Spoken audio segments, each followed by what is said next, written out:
नमस्कार, मैं जब शिवम गौतम हूं। जिस तरीके से अर्नब गोस्वामी को कल बुरी तरह से गिरफ्तार किया गया था और उसके बाद में कोर्ट में पेश किया गया, जहां कोर्ट ने सीधे तौर पर गृह मंत्री को एक करारा तमाचा लगाया है।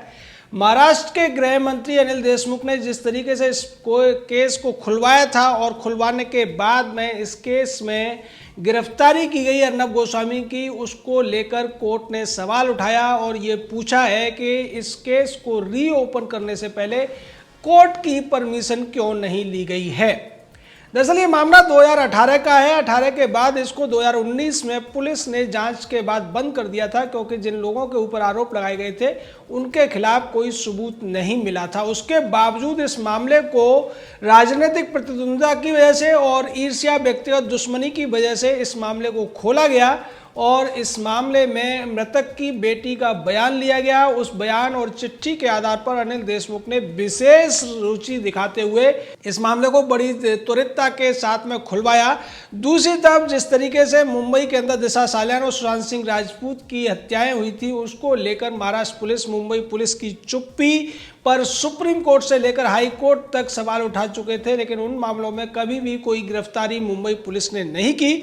और यहाँ पर जो मामला एक आर्थिक लेन देन को लेकर है, आर्थिक लेन देन को लेकर आरोप लगाए गए थे और उन आरोपों के आधार पर अर्नब गोस्वामी की जिस तरीके से गिरफ्तारी के नाम पर उनको बेइज्जत करने की कोशिश की गई, इसको लेकर अब महाराष्ट्र सरकार पूरी तरह घिरती हुई नजर आ रही है। इसको लेकर जिस तरीके से केंद्रीय मंत्रियों ने और यहाँ तक गृह मंत्री और रक्षा मंत्री तक ने सवाल उठाए थे, राज्यपाल से कई लोगों ने शिकायत की है। भारतीय जनता पार्टी के विधायक राम कदम ने इसको लेकर राज्यपाल से शिकायत की थी और अब इस पूरे मामले में अतुल खातुलकर ने राज्यपाल को चिट्ठी लिखी है और ये कहा है, उसमें हवाला दिया है कि जब कोर्ट ने ये मान लिया है कि इस मामले में कोर्ट की परमिशन नहीं ली गई है, तो ये सीधे तौर पर गृह मंत्री के मुंह पर एक तमाचा है।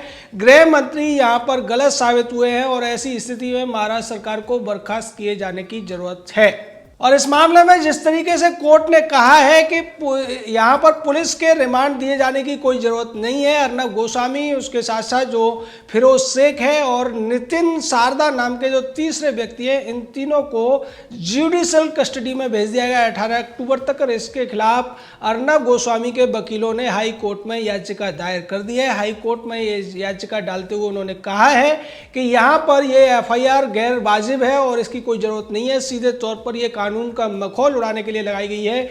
यहां पर कानूनी प्रक्रिया का पूरा पालन नहीं किया गया है। ड्यू प्रोसेस ऑफ लॉ को पूरी तरीके से नजरअंदाज किया गया है। सीधे तौर पर यह मलाइस ऑफ लॉ है और यह मैलाफाइड भी है। इस बात को लेकर आज हाई कोर्ट के अंदर 3 बजे सुनवाई होनी है, लेकिन उससे पहले जो लोअर कोर्ट की बात है उसको लेकर महाराष्ट्र सरकार पूरी तरीके से आलोचनाओं के घेरे में आ गई है, क्योंकि लोअर कोर्ट ने स्पष्ट तौर पर सवाल उठा दिया है कि अगर इस केस को रीओपन करना ही था तो उससे पहले कोर्ट की परमिशन लिए जाने की जरूरत थी।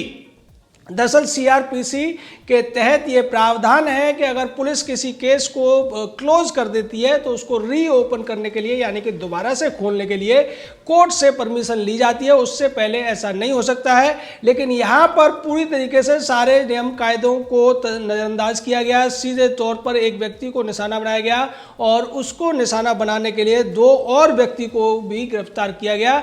यहाँ पर आरोप यह था कि अन्वय नायक नाम के व्यक्ति ने आत्महत्या इसलिए की थी क्योंकि रिपब्लिक टीवी और अन्य 2 कंपनियों ने उसका 5.5 करोड़ रुपए का जो बकाया था वो चुकाया नहीं था। लेकिन सवाल ये उठता है कि क्या कोई भी व्यक्ति जो इसका बकाया किसी व्यक्ति के ऊपर है वो अपनी आत्महत्या के लिए उसको जिम्मेदार ठहरा सकता है, या फिर कोई व्यक्ति बैंक से लोन लेने जाता है और लोन नहीं मिलता है, या बैंक में अगर उसका पैसा है और वो पैसा वापस नहीं मिलता है, तो क्या किसी बैंक को इस बात के लिए जिम्मेदार ठहराया जा सकता है कि उसकी आत्महत्या के पीछे उसकी साजिश थी।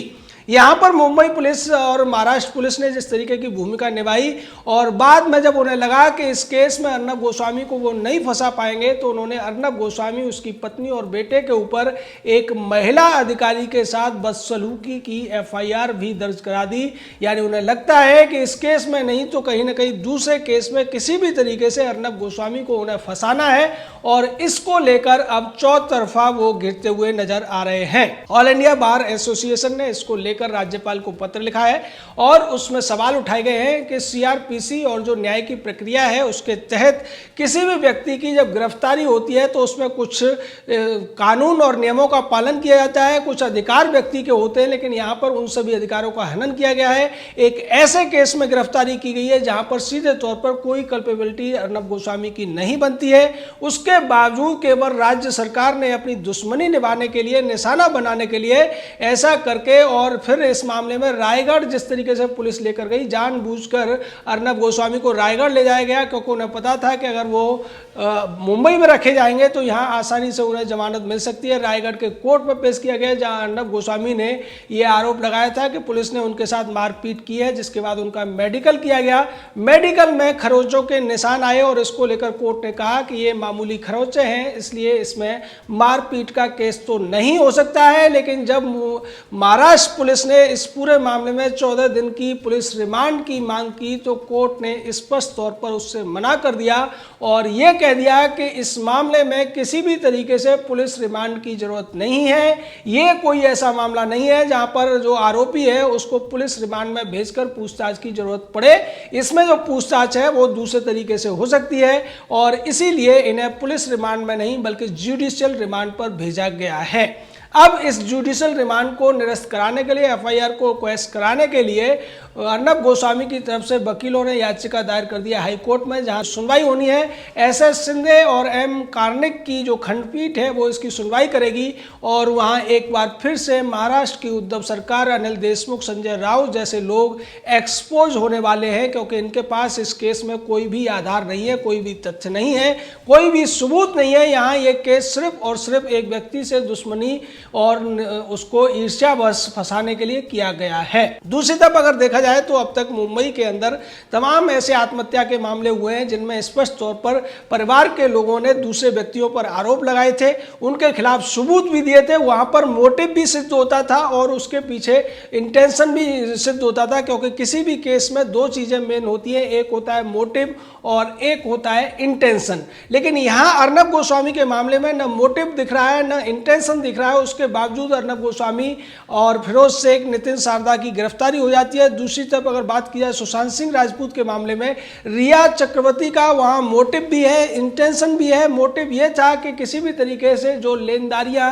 थी सुशांत सिंह राजपूत की रिया चक्रवर्ती और उसके परिवार के ऊपर, उनसे वो बचना चाहती थी। इंटेंशन ये था कि वो अपनी सरदर्दी को खत्म करना चाहती थी। इसके बावजूद मुंबई पुलिस ने उस मामले में एफआईआर तक दर्ज नहीं की और बाद में इसमें कोई गिरफ्तारी भी नहीं की गई। उसी तरीके से दिशा सालियान के मामले में जो दिशा सालियान का पार्टनर था उस तक को छोड़ दिया गया पुलिस के द्वारा। ऐसे ही तमाम केसेस हैं जिनको नज़रअंदाज करती आई है मुंबई पुलिस, महाराष्ट्र पुलिस। लेकिन यहाँ पर जिस तरीके से एक रिमोट पॉसिबिलिटी के आधार पर एक व्यक्ति को निशाना बनाया जा रहा है, उसके बाद पूरे देश में प्रदर्शन होते हैं, तमाम केंद्रीय मंत्री इस पर सवाल उठाते हैं, तमाम नेता सवाल उठाते हैं और इसको लेकर राज्यपाल तक से शिकायत कर दी जाती है। इसको लेकर जिस तरीके से पूरे देश में आक्रोश का माहौल है, उसके बाद ऐसा लगता है कि उद्धव ठाकरे, सोनिया गांधी और शरद पवार ने यह ठान लिया है कि कोई कुछ भी कहता रहे वो अपनी मनमानी करके ही मानेंगे, खासकर महाराष्ट्र में। कहने को सोनिया गांधी की जो कांग्रेस की सरकार है राजस्थान में भी चल रही है और उसके अलावा पंजाब में भी है, छत्तीसगढ़ में भी है, लेकिन वहाँ पर इस तरीके की चीज़ें कम देखने को मिल रही है। यहाँ जिस तरीके से उन्हें एक लाचार श्री मिल गया है और उस लाचार श्री को मातोश्री और पवार श्री के द्वारा जिस तरीके से चलाया जा रहा है, उसके बाद ये लगभग स्पष्ट हो गया है कि नाजीवाद, फांसीवाद और से भी ज़्यादा भयंकर है ये पसोठावाद जिसका के प्रतिनिधित्व करता है उद्धव ठाकरे। यहाँ पर एक और विचारणीय बात है कि यहाँ संविधान के द्वारा प्रदत्त जो मौलिक अधिकार हैं उनका स्पष्ट तौर पर उद्धव सरकार उल्लंघन करती हुई नजर आ रही है, चाहे वो कंगना रनौत का मामला हो या फिर जो नेवल ऑफिसर का मामला हो, पालघर के साधुओं का मामला हो या फिर अब अर्नब गोस्वामी या समित ठक्कर का मामला हो। इन सभी मामलों में न केवल व्यक्तिगत स्वतंत्रता के अधिकार का हनन हुआ है बल्कि व्यक्ति की आज़ादी के अधिकार का हनन हुआ है और तमाम जो मौलिक अधिकार एक व्यक्ति को दिए गए हैं और उनके संरक्षण के तौर पर देश में सुप्रीम कोर्ट और हाई कोर्ट है। उसके बावजूद उद्धव सरकार जिस तरीके से इस पूरे मामले में जिद पर अड़ी हुई है और बार बार अपनी बेइज्जती कराने के बाद भी वो संवैधानिक प्रक्रिया प्रक्रिया को अपनाने के लिए राजी नहीं है, वो तमाम ऐसे हथकंडे अपना रही है जिसकी वजह से हाई कोर्ट, सुप्रीम कोर्ट से उसको रोज करारे तमाचे पड़ते हैं। और आज फिर से एक बार ये तय है कि उद्धव ठाकरे और उसकी पूरी सरकार, सोनिया और शरद पवार के मुंह पर हाई कोर्ट से करारा तमाचा अब पड़ने जा रहा है। जय हिंद, जय भारत।